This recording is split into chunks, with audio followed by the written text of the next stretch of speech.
Outlet पर होगा आपके सारे फिजिक्स के इंस्टीट्यूट मैथ्स और उसका सफाया। बस अपने फोन से क्वेश्चन की फोटो खींचो, क्रॉप करो और तुरंत वीडियो सोल्यूशन पाओ। डाउनलोड कीजिए डाउटनेट ऐप अभी या फिर व्हाट्सएप कीजिए अपने डाउट्स 8 400 400 400 पर। हेलो स्टूडेंट, हमारे पास एक क्वेश्चन है कि 10 ग्राम का एक बुलेट है, 10 ग्राम का एक बुलेट है जिसका कि चार्ज 4 माइक्रोकुलाम है। उसको फायर किया गया 270 मीटर पर सेकेंड पे हॉरिजेंटल डायरेक्शन में जिसका कि मैग्नेटिक फील्ड, जहाँ पे कि मैग्नेटिक फील्ड वर्टिकली डायरेक्शन में है 500 माइक्रो टेस्ला। तो कहता है कि डिफ्लेक्शन फाइंड करने है बुलेट का जब वो 100 मीटर ट्रेवल कर लेगा तो कितना वो डिफ्लेक्ट होगा। तो स्टूडेंट हम पहले लिख लेते हैं कि हमारे पास क्या क्या दिया हुआ है। हमारे पास है mass of bullet 10 gram which is 10 into 10 के पावर -3 इक्वल टू 10 के पावर -2 kg ऐसा यूनिट में। हमारे पास है charge Q 4 microcoulomb which is 4 into 10 के power -6 coulomb. Velocity v which is 270 metre पर second and magnetic field B जो कि है वर्टिकल डायरेक्शन में 500 micro tesla which is 500 into 10 के पावर -6 टेस्ला। तो चलिए एक्चुअली होता क्या है कि थोड़ा सा ज्योमेट्रिकली देखते हैं कि इस क्वेश्चन में हो क्या रहा है। अगर इस क्वेश्चन को देखें ज्योमेट्रिकली तो हो क्या रहा है, ये वेलोसिटी v से किसी को फाइट किया गया बुलेट को वेलोसिटी v से जहाँ पर कि एक मैग्नेटिक फील्ड एग्जिस्ट करती है जो कि वर्टिकल डायरेक्शन में है। तो एक्चुअली क्या होगा कि अगर हम देखें कि इस पर एक फोर्स अप्लाई हो जाएगा मैग्नेटिक फील्ड के कारण Fm एक फोर्स आ जाएगा जो कि किसके इक्वल होता है Q into V cross B के इक्वल होता है। और यहाँ पे अगर v क्रॉस b देखें तो फोर्स जो है इस डायरेक्शन में आएगी राइट हैंड थंब रूल से, क्योंकि ऊपर की ओर है। अगर हम माने तो वर्टिकल डायरेक्शन में मैग्नेटिक फील्ड है वर्टिकल डायरेक्शन में और वेलोसिटी v है, v क्रॉस b करेंगे राइट हैंड रूल से तो इस डायरेक्शन में हमारे पास एक फोर्स आ जाता है Fm इस डायरेक्शन में। तो एक्सीलरेशन फोर्स का डायरेक्शन सेम होता है एक्सीलरेशन के डायरेक्शन के, तो मास इनटू एक्सीलरेशन लिख सकते हैं direction of force equal to direction of acceleration. तो एक्सीलरेशन का डायरेक्शन ये होगा। अब क्या होगा कि हम वेलोसिटी को v को इस डायरेक्शन में हम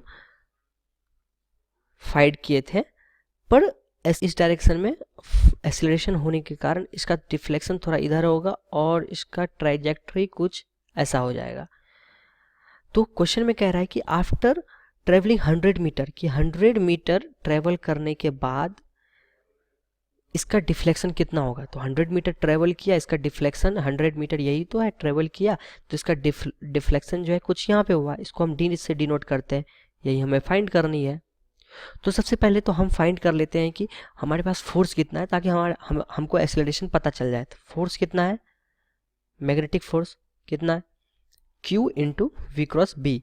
चलिए हम फाइंड करते हैं। गुलाम, यहाँ पे सॉरी गलती से माइक्रो गुलाम हो गया, तो coulomb into velocity v cross product with b। अगर हम इसको कैलकुलेट करें तो हमारे पास आ जाता है फोर्स का वैल्यू 54 इंटू 10 के पावर -8 न्यूटन। अगर यहाँ से हम एक्सेलरेशन निकालना चाहें तो एक्सेलरेशन इक्वल टू हो जाएगा Fm upon m mass which is equal to 54 into 10 के पावर -8 अपॉन मास कितना है बुलेट का जो कि दिया हुआ है 10 के पावर -2। अगर इसको हम कैलकुलेट करें 554 इंटू 10 के पावर -6।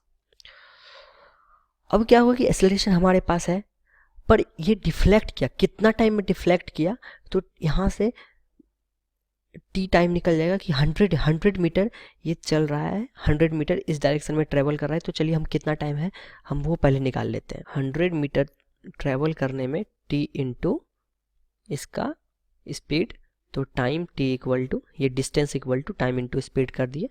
सिंपल सा फार्मूला है 100 upon 270 time equal to 10 upon 27। अगर हम लॉ ऑफ मोशन से अगर हम यहाँ पे कैलकुलेट करते हैं कि s equal to law of equation लगाते हैं motion of equation s equal to U T plus half A T square. यही हमको डिफ्लेक्शन फाइंड करना है जो कि हमको d है, यहाँ पे डिफ्लेक्शन फाइंड करना है। तो s इक्वल टू डी हो गया यू टी। तो सबसे पहले इसमें कितना था इस डायरेक्शन में u कितना था, 0 था, तो यहाँ पे 0 into time t which is also 0 plus half. Acceleration कितना था इस डायरेक्शन में, तो एक्सेलरेशन था 54 इंटू 10 के पावर -6 मीटर पर सेकेंड स्क्वायर। टाइम कितना है 10/27। तो अगर हम यहाँ पे कैलकुलेट करें तो हमारे पास डिफ्लेक्शन आ जाएगा। तो यहाँ पे d अगर फाइंड करें तो यहाँ पे अगर कैलकुलेट करें तो आ जाएगा 3.7 इंटू 10 के पावर -4 मीटर। ये हो गया हमारा आंसर। तो ये क्वेश्चन बहुत सिंपल सा था और कॉन्सेप्चुअल था, और हम कह सकते हैं इसको one of the important question.